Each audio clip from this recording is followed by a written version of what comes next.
Now, Honorable Senators, this morning, at the commencement of the hearing for the removal from office by impeachment of His Excellency Rigathi Gachagua, the Deputy President of the Republic of Kenya, Legal Counsel for the Deputy President, Mr. Ndego Njiru, Learned Counsel, raised a preliminary objection on the legal representation for the National Assembly. Learned Counsel opposed the appearance of Honorable James Orengo, Senior Counsel, who is the serving governor of Siaya County and therefore a state officer. Learned Counsel submitted that the Honorable James Orengo is a full-time serving state officer, as per Article 260 of the Constitution, as read together with Section 26, subsection 2 of the Leadership and Integrity Act, which bars a full-time state officer from engaging in any other gainful employment. Counsel further submitted that it would be prejudicial to the Deputy President if the Senate from appearing as counsel for the Kisii County Assembly. In his submission, counsel cited Article 77 of the Constitution and Section 26 of the Leadership and Integrity Act, as well as the decision of the High Court in Office of the Director of Public Prosecutions versus Orengo, Manduka, and two others interested parties, Constitutional Petition 204 of 2019-2021, KHC 456 KLR 27 April of 2021, where Honorable Justice Ogola found and ruled that the continued representation of the first interested party, Mr. Manduku, by the respondent, Honorable James Orengo, as then was, or any other state officer is against the spirit of Chapter 6 of the Constitution for failing to conform to the mandatory provisions of the Leadership and Integrity Act. The judge ruled that in that case, there was an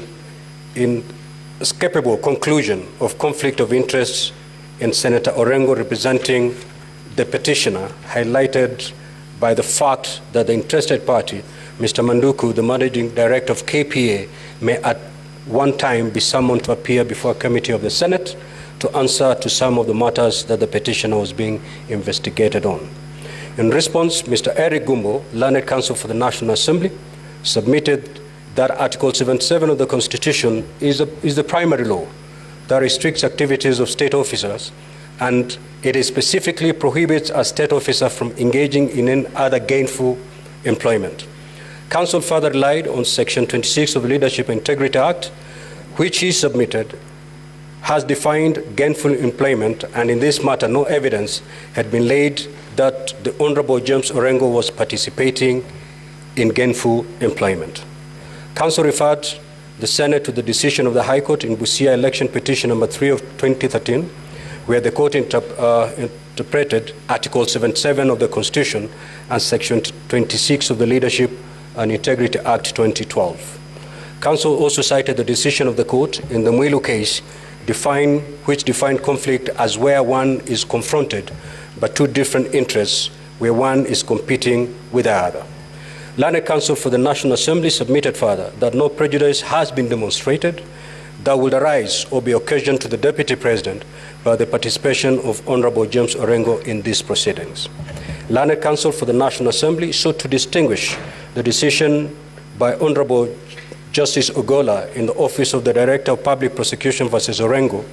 on the basis that this case turned on the fact that Honorable James Orengo was at that time a sitting senator before whom the matters in respect of which his client was charged could potentially come for adjudication in the Senate, and that no possibility exists into the current matter with Honorable James Orengo as the governor of Siaya County. In his rejoinder, Mr. Njiru, Learned Counsel, submitted that Honorable Orengo is the serving governor of Siaya County and therefore a full-time state officer, and by that fact alone is a violation of Article 77 of the Constitution. Further, Mr. Njiru submitted that prejudice is not one of the applicable tests under Article 77 and Section 26 of the Leadership and Integrity Act, but that the only applicable test is whether or not Honorable Orengo is engaged in gainful employment. He argued that the National Assembly had not proved that Senator Orengo was providing pro bono services in this matter. Honorable Senators, Article 77(1) of the Constitution provides that a full-time state officer shall not participate in any other gainful employment. Further, Section 26 of the Leadership and Integrity Act provides that a full-time state officer shall not participate in any other gainful employment, while Section 26(2) defines gainful employment as work that a person can pursue and perform for money or other form of compensation or remuneration which is inherently incompatible with the responsibility of the state office, or which results in the impairment of the judgment of the state officer in the execution of the function of the state office, or results in conflict of interest in terms of Section 16. Having considered the matter, it is important to state that a state officer must inspire confidence. However, it is trite law that he who asserts must prove. In this regard, I wish to observe that the learned counsel for the Deputy President did not adduce evidence to prove indeed and demonstrate that the allegation of gainful employment. In fact, it is somewhat surprising that counsel attempted to shift the onus of proving gainful employment to the National Assembly. That argument is untenable. As to the ruling of the Senate that barred Honorable Osoro from appearing for the County Assembly of Kisii in the impeachment proceeding of the Deputy Governor of Kisii County Government, it is clear that what was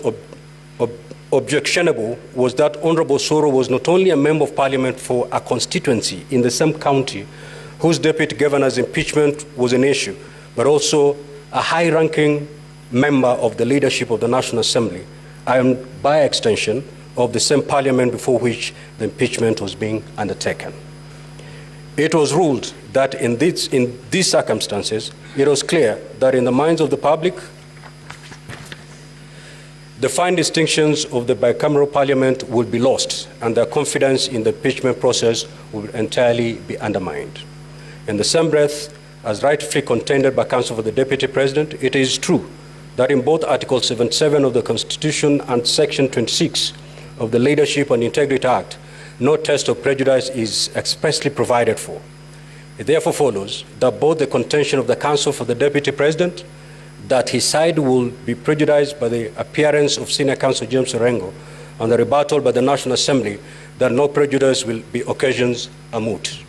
Honorable Senators, ladies and gentlemen, having analyzed the preliminary objection raised and for the reason I have given,